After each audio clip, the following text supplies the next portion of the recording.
On today's episode, we're talking about the one document all businesses need, but most don't have, and how you can make money creating it. Welcome to JFDI with the Two Lauras. This is the show where we share tips and ideas to help freelance social media managers to win and work with clients and create a flexible business that works around your life.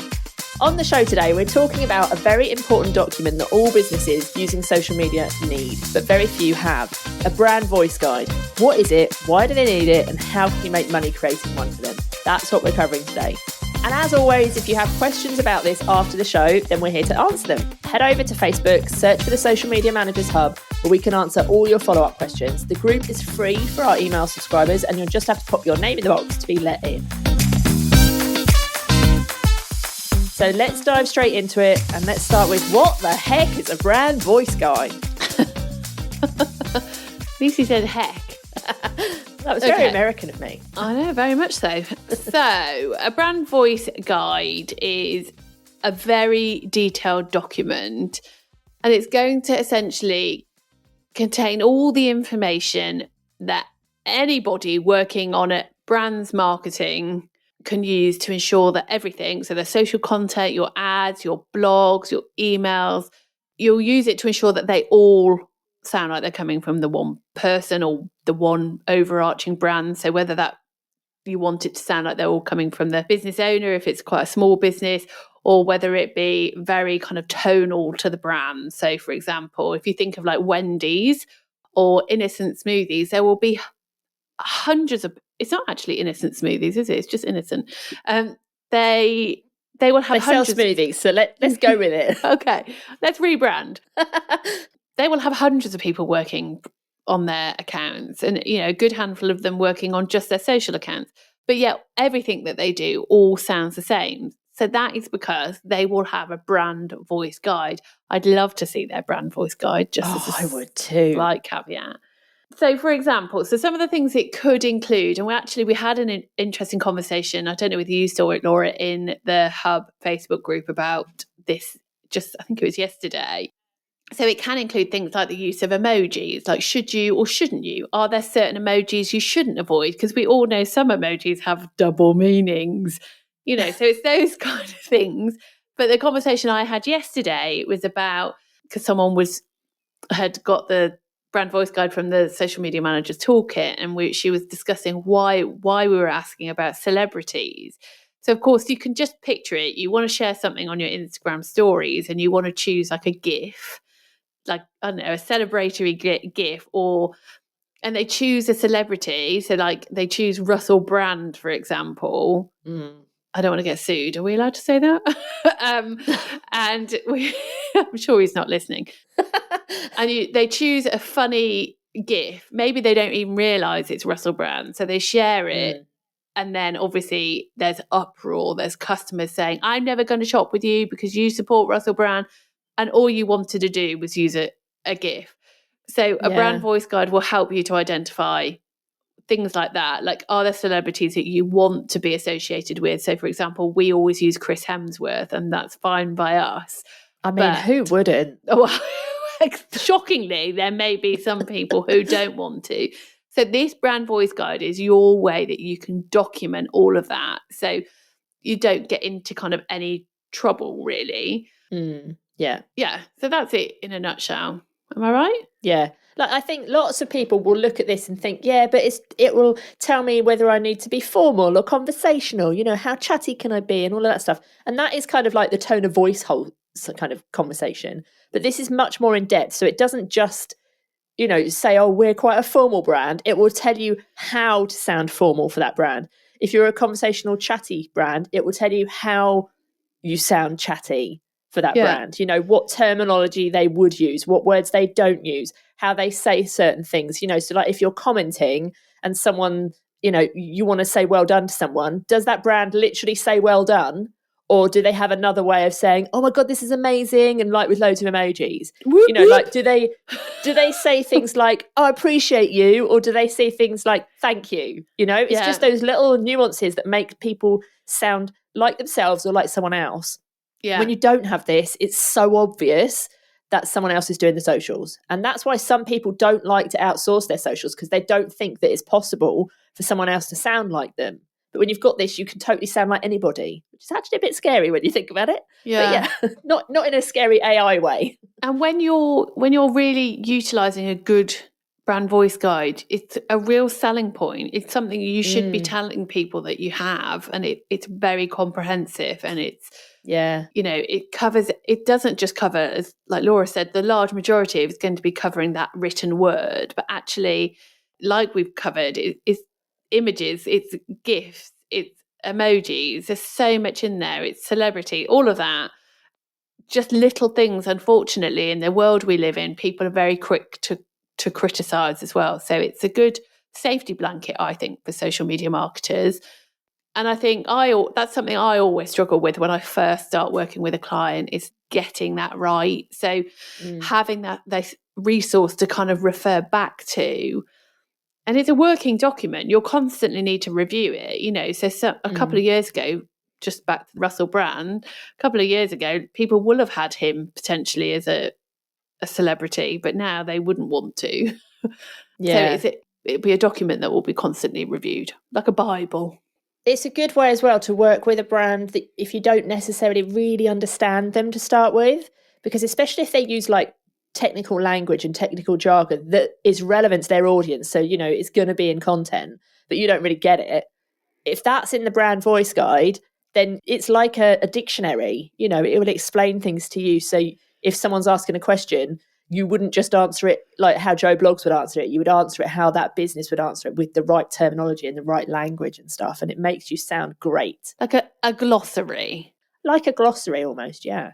Makes you sound amazing. Yeah. Yeah. Which is why you can make money from them, because this could be part of your onboarding that you do anyway, but it's a big, beefy piece of work. You could charge a lot of money for this without really having to do a lot of it yourself, because you can use a document that you're going to give to that client. They're then going to fill it in. So they're doing the vast majority of the work. But because you've put this document together and maybe you've filled in bits that you like and that you can still charge a decent amount of money for this, because it's not just for you to work from. It's for everyone in their business to work from. So if they've got, I don't know, like a web copywriter, or an email marketer, or someone who does their print ads, all of these stuff, all the people who are involved in all of that can look at it and they can all use it. And it's also a really great opportunity for you, because if you're working with a client and you've nailed that tone of voice, you've nailed how they sound, and you then, I don't know, maybe you want to take on another service from them, maybe you want to offer them email marketing, or you want to offer them ads management, they already know you're going to sound like them. So you've done half the job already of selling them on that point, because they know that you've got this big beefy document that they can refer to, you can refer to. And as long as you've got the skills to actually do the job, you sound like them already. So it's a confidence builder, isn't it? Oh, 100%. Yeah. Who needs a brand voice? Everybody. There we go. Also, all businesses who are doing marketing, really. Any marketing, yeah, totally. Yeah. And we're not just talking organic here. This isn't just for organic marketers. No. If you do ads, you should totally be using a brand voice as well, because otherwise, how are you going to write your ads properly? Should we go into kind of why this is so important? Because I think it's hard to kind of really comprehend, because yes, it's about consistency of tone and everyone sounding the same, no matter who's working on the account and who's working on different pieces of it. So that is really important. But it also helps you to really speak to the right people in the right language. So I've got a really good example of getting this wrong. I keep seeing an ad. I can't remember who the brand is at the moment, although I probably shouldn't name them anyway. Yeah, I was going to say, don't say it. Yeah, I keep seeing an ad and they show me this jumpsuit, which I really, really like. So, and I keep thinking, well, this can't be for me, because the ad copy for this jumpsuit says main character energy on repeat with a fire emoji. I don't know what that means. I know I'm not down with the kids, but what the hell does main character energy on repeat mean? It doesn't mean anything to me. Does it mean anything to you? I don't know. No, exactly. So eventually I've seen this ad so many times and I really like this jumpsuit. So eventually I click through to go and look, is this actually a jumpsuit for me, or is it like for a teenager? Is it children's clothing? Don't really know. And on the website, like the big heading on the website, says that they are a brand for Gen X. I'm in Gen X. Gen X is 1965 to 1976, according to Google. I thought Gen X was 1980. Well, when I Googled it, it said 1965 to 1976. So does that not mean I'm not Gen X then? No, I don't What am I then? Am I a millennial? I don't know. Go and Google it. You Google it while I finish telling my story. Okay. So anyway, the branding is for people who are like 1965 to 1976, and I am born in 1976, so I'm at the younger age of that. So really, their messaging should speak to me, but it doesn't, because I don't understand what main character on repeat means. Maybe I'm just not cool. Well, does anyone actually understand what that means? If there is that. If this means something to you, please drop into my DMs and tell me what that means. Gen X is 1965 to 1980. Oh, when I looked, it said 1976. But regardless, when were you born? 1980, and millennials are 1981 to 1996. I prefer to call myself a millennial. As a 1980 person, do you know what that means? Yeah, man, I'm like down with the kids.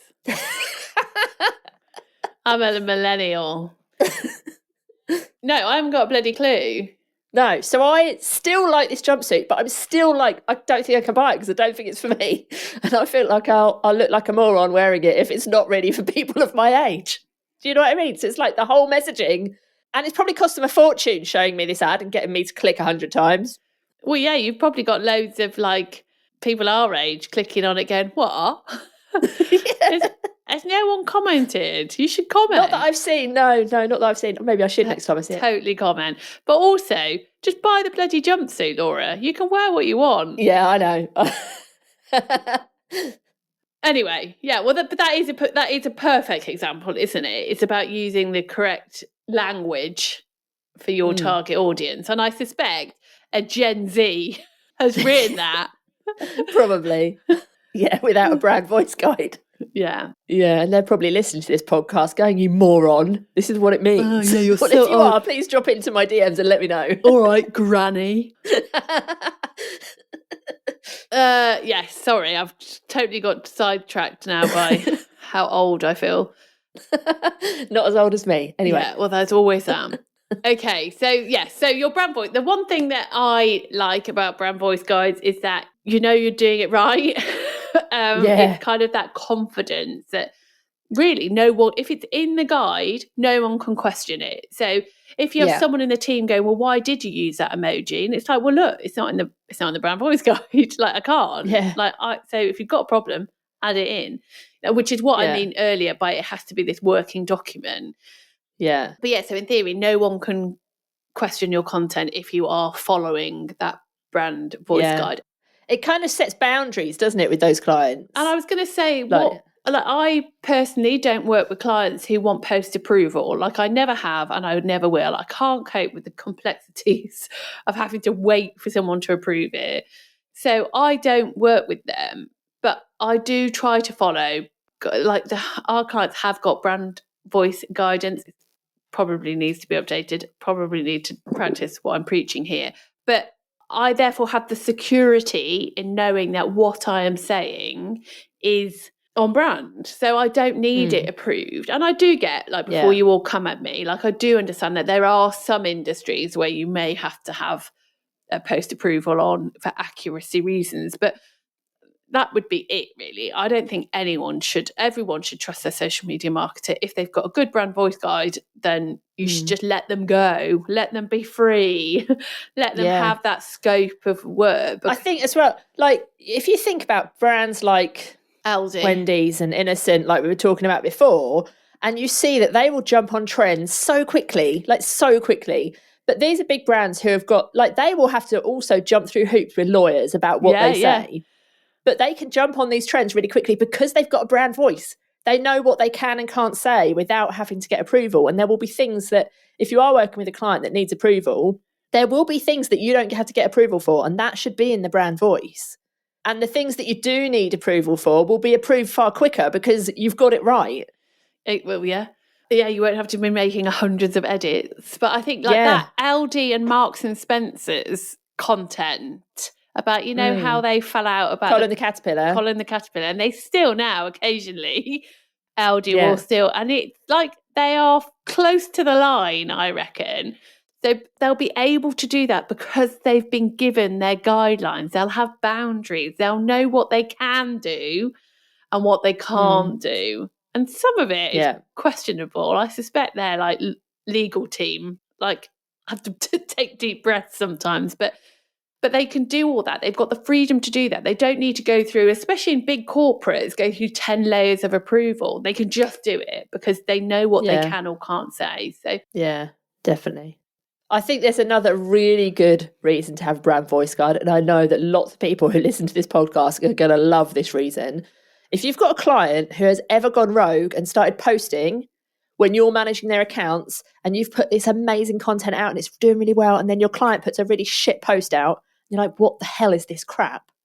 If you've got a brand voice, then you should sound like them and that crap shouldn't stand out too badly anyway, right? Yeah. But you can always go back to them and say, amazing that you put that content out. Do you mind if I just tweak it so it fits the brand voice that we're working on? And you can tweak it. You can say to them, don't, post whatever you want, but make sure you use the brand voice, so that they're constantly being reined in. And your audience, when they see something that's written by them, it doesn't stand out as them thinking, who the hell wrote this? Do you know what I mean? Because it all sounds the same. Even if it is rubbish, it will at least sound like the brand. Yeah, although I don't think we should be saying post whatever you like. No, clearly not. But, if they are one of those clients who's like, well, it's my business, I am going to post whatever I like. Yeah. Hopefully, if they've got guidance, then it will, not be too horrendous. Yeah. So, yeah. And it won't stand out in the wrong way to that, the people seeing it. I also think it gives you a really good starting point for testing and kind of like the parameters. So, like where we were talking about the GIFs and stuff, it might be that you are Chris Hemsworth approved in your brand voice and you're using those kind of GIFs, for example, and then going down like a lead balloon. And if you had, you could test out other things, not just on GIFs, but on all sorts of messaging.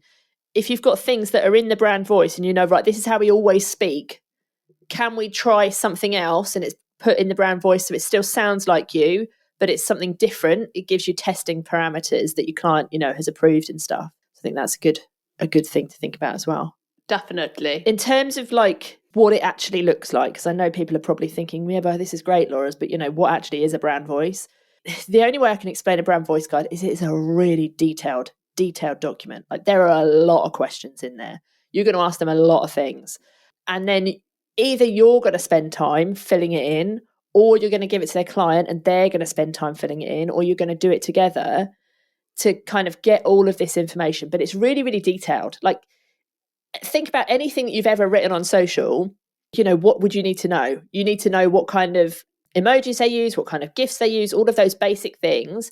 But you also want to know, like, what does their sentence structure sound like? What words do they use all the time? What words would they never use? Like there's loads of words that Laura and I would never use. We would never say elevate, for example, but ChatGPT will all the time. So, if there's words like that we would never use, they should be in the brand voice. You can't accidentally use them, So it's loads and loads of different things like that. It's all detailed out so that everyone can go and look at this document. And it, like Laura said, it's a working document. So it's generally like a Google Doc would be a really good way to deliver a brand voice rather than a PDF, because that's not really a working document. Think about how you can get it so that people can make tweaks and stuff as and when they need to. If you need help with this, we have got a really in-depth template for your brand voice guide in the Social Media Managers Toolkit. 24 pages. Wow. Yes, it's big and beefy. It's in the Social Media Managers Toolkit. If you go to the2lauras.com/toolkit, we'll put the link in the show notes, then you'll get that inside your toolkit when you sign up. And if you've already got access to the toolkit, you'll find that in the Business Blueprint section. You'll want to include your brand voice as part of your strategy. So if you're working with clients and within the toolkit, it's part of our strategy template, but also it's in there as a standalone document. Because for some, you can just charge for that. You can just say to a business, I'll do your brand voice guide, and charge as a separate entity. Or sometimes you can have, they've already got a strategy for their social media, but they haven't got a brand voice guide, which is often the way. So you can say, look, let me write this brand voice guide for you to complement that strategy, so that they are together, but also separately within the toolkit. Do you know what I would love to test? And I haven't done this, and we should totally do this, is uploading the brand voice guide into ChatGPT when you're asking it to write copy and seeing what that brings out. Let's test that after this episode. Oh, yes. Yeah. If you've already got your brand voice guide for a client, yeah, go ahead, do it. See what happens. Let us know. Yeah, nice. Let us know if it still puts a dodgy rocket emoji in. And tells you to elevate. Yeah. So that's it. That's our whistle-stop tour of the most crucial document that you should all have within your businesses, but also your clients' businesses, so you can work happily and on brand forevermore. Sound happy. Yeah. Amazing. Use the right happy emojis, the right happy gifts. Yeah. Yeah. No awkward aubergine emojis here. And if you do want to drop into our DMs with a GIF, then our branded GIF is always Chris Hemsworth, Chris. so feel free to speak to us in our language. Yeah. Speak to the heart. So that's it. We are taking August off of the podcast, so we will be back same time, same place in September. I hope you get some sunshine wherever you are and get to have a rest and a relax. And yeah, if you've got any questions in the meantime, we will be hanging out in the Facebook group, but we will see you in September. Ta-ra!